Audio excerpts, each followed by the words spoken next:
pero él más que nada hablaba de que tan pronto los hombres obtienen lo que quieren, que es el objeto de su deseo, entonces como que pierden interés y que no importa el puesto que posean, de todas formas podríamos esperar que Peña Nieto trajera un rizo de cabello de Aristegui, por ejemplo.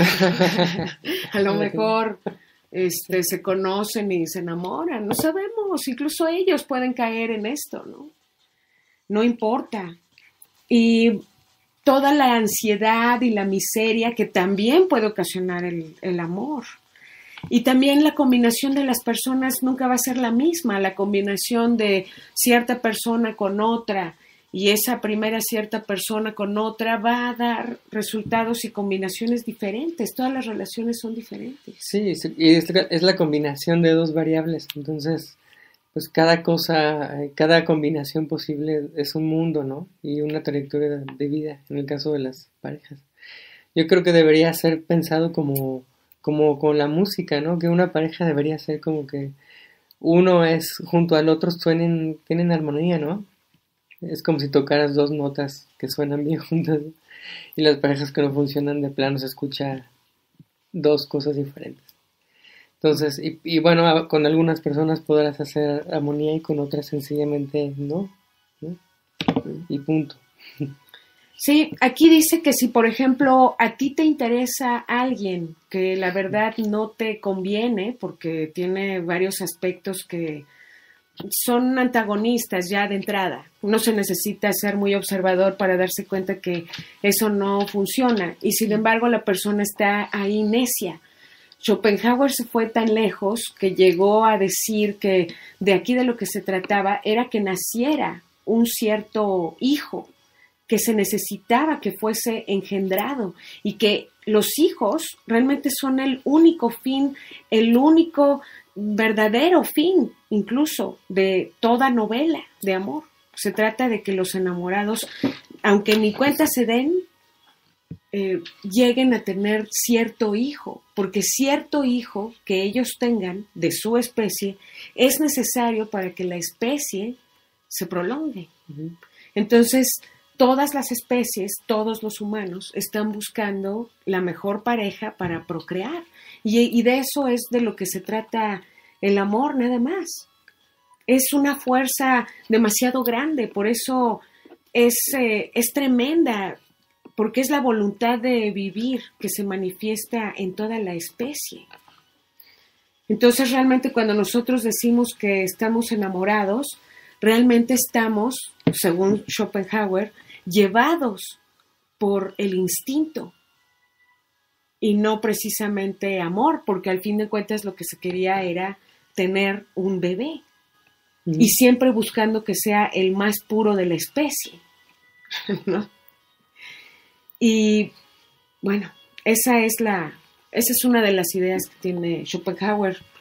Sí, es la voluntad de reproducirse, ¿no? Es lo que él propone a fin de cuentas, pero es interesante este librito porque que se llama como El amor y otras pasiones. Sí. Es interesante porque también por momentos parece que es un manual de urbanidad para los caballeros de la aristocracia, ¿no? Sobre cómo comportarse con las mujeres, porque hay pasajes en los que él habla sobre un poco el cortejo y cuál es la postura de los hombres frente a las mujeres y viceversa, y qué función tiene uno y otro como en este mecanismo de reproducción de la especie. Pero parece también que habla de cómo él ve a las mujeres. También por eso este hombre tiene fama de ser misógino. A quien le atribuye eso. Pero a fin de cuentas se trata de que en este mecanismo de la sobrevivencia y la reproducción, los hombres, en este caso no los hombres sino los varones de la especie, tienen como propósito buscar un representante femenino de su propia especie con cualidades únicas que casi que a partir de un escaneo visual pueda reconocer si va a contribuir o no, o va a ser más bien degradante de la especie, ¿no? Entonces también es un manual de cómo sobrevivir para caballeros. Sí, por ejemplo, tenemos siempre muy presente en la teoría de Schopenhauer que las consideraciones que predominan en una relación de amor no tienen nada de intelectual, por eso todo el mundo critica y dice, oh, pero ¿cómo? Está fuera de toda razón, ¿cómo? ¿Se va a querer enamorar o salir o tener relación con esa persona que es totalmente opuesta y que nosotros, el grupo social, rechazamos y todas esas cosas, ¿no? Y por eso no tienen explicación porque se refieren al instinto según Schopenhauer y que incluso un hombre puede fijarse en una mujer tremendamente fea porque él también está buscando en ocasiones a un complemento.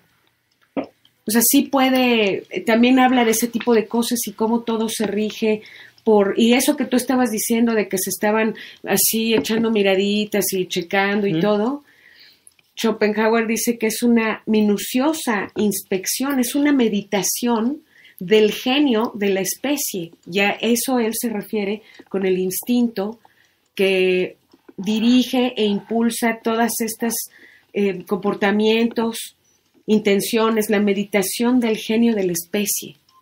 O sea, el genio de la especie es el que te lleva a amar a alguien.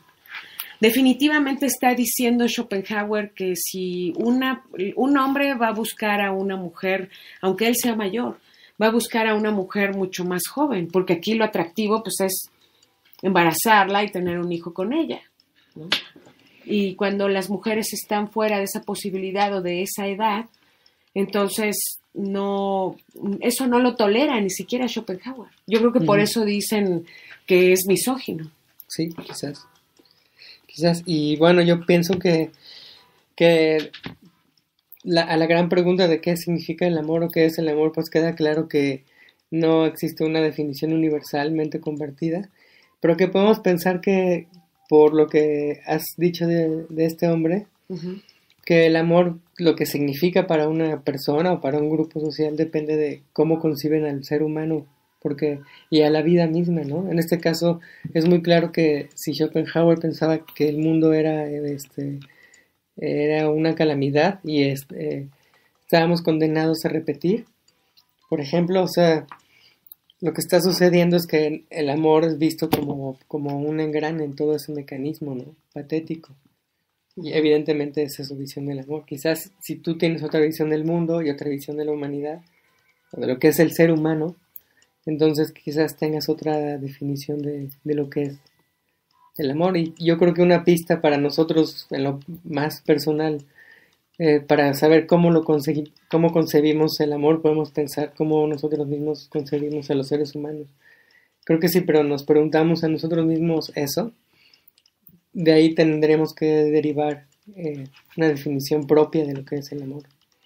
Porque el amor es el vínculo humano supremo, ¿no? Así se nos presenta. Sí. Es muy interesante lo fuerte que puede llegar a pensar diciendo a alguien, quien se casa por amores ha de vivir con dolores.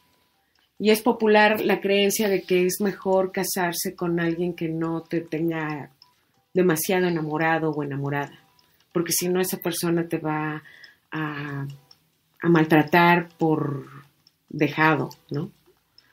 Es cierto esa creencia por ahí, ¿no? Sí. Yo sí la he escuchado en algunos lados. Y resulta también que él puede decir que es muy raro ver lo que nos conviene y lo que nos apasiona juntos de la mano.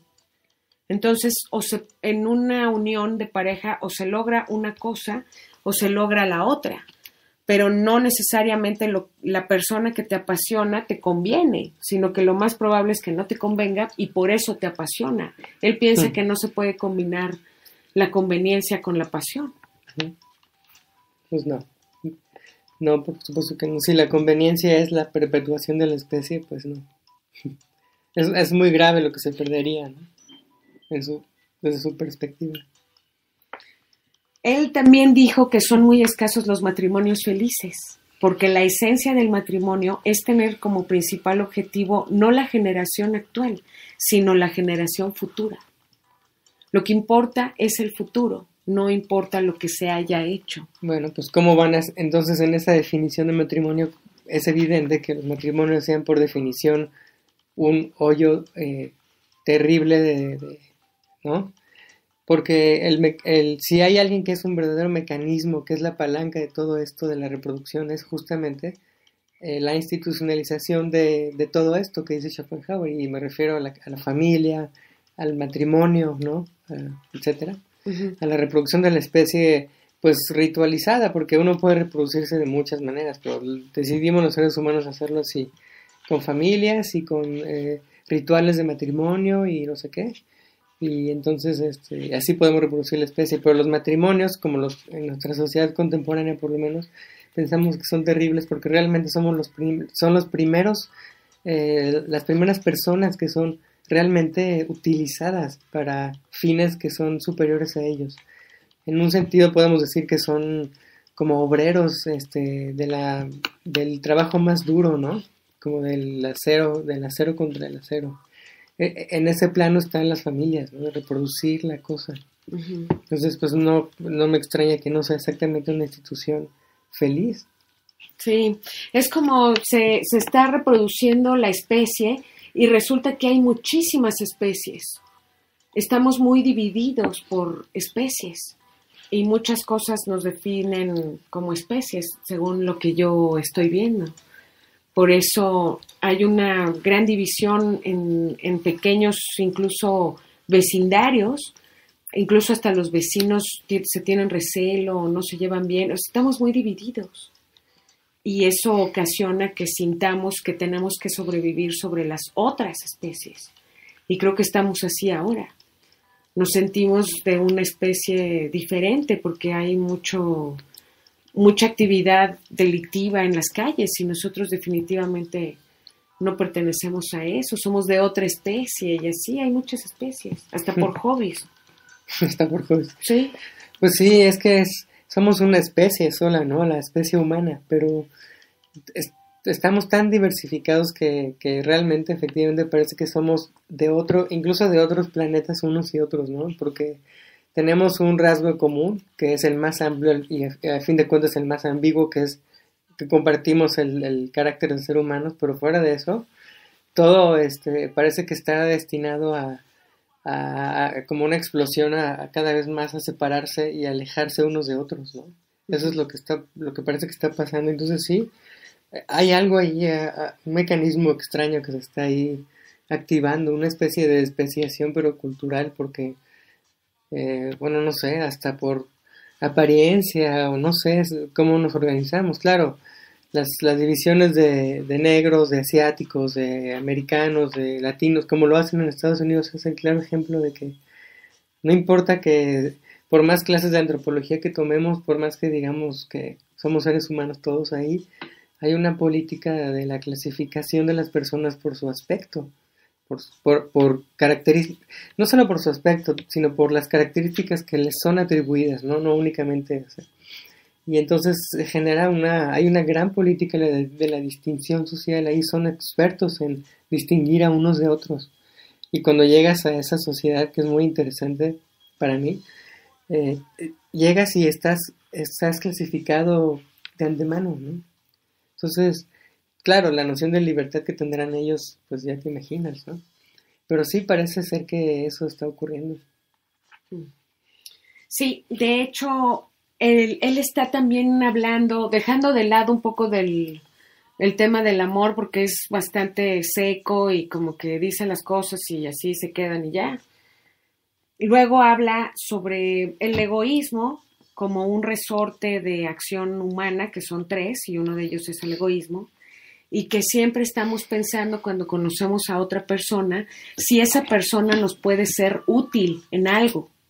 Y si esa persona no nos es útil, entonces, pues la descartamos y hasta podemos llegar a ponernos a la defensiva contra esa otra persona porque, o sea, es una forma de comportarse. Y que imagináramos qué sería lo que pasa si a una fuerza pública en algún país fuese suprimida y que entonces todo mundo pudiese ser lo violento que quisiera.